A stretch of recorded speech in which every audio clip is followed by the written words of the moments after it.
আসসালামু আলাইকুম। চায়ের অপর নাম হচ্ছে ভালোবাসা। মাথা ব্যথা থেকে শুরু করে পাশের বিল্ডিং এর ফুলির কাছ থেকে খাওয়া প্রেমের ছ্যাঁকা, সব মন খারাপের মহৌষধ হলো চা। আজ বারাকা বাইটসের কিচেনে আমরা বানাচ্ছি শাহি জাফরানি মাসালা চা। আসুন দেখে নেই রেসিপিটা একবার। শাহি জাফরানি মাসালা চায়ের মাসালাটা আগে তৈরি করে নিই।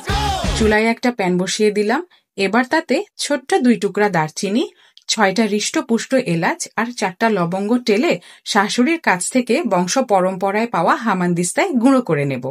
এটাই হচ্ছে আমাদের চায়ের মাসালা। মাসালাটা একপাশে সরিয়ে রেখে 1 ইঞ্চি সাইজের 1 টুকরা আদা মিহি কুচি করে নিচ্ছি।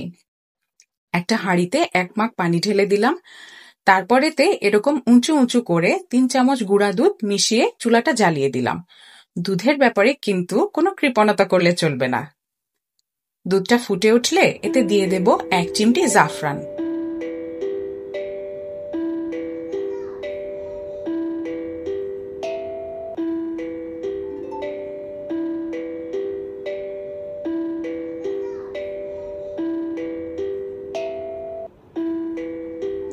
এখন আরেকটা বলক উঠিয়ে জাফরানি দুধটা একপাশে সরিয়ে রাখবো।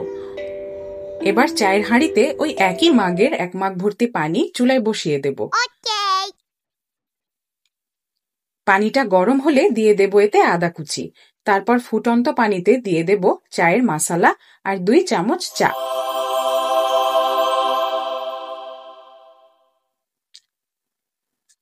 চার মিনিট মিডিয়াম হিটে লিকারটা ভালো মতো জাল দিয়ে এবার এতে ঢেলে দেব জাফরানি দুধ।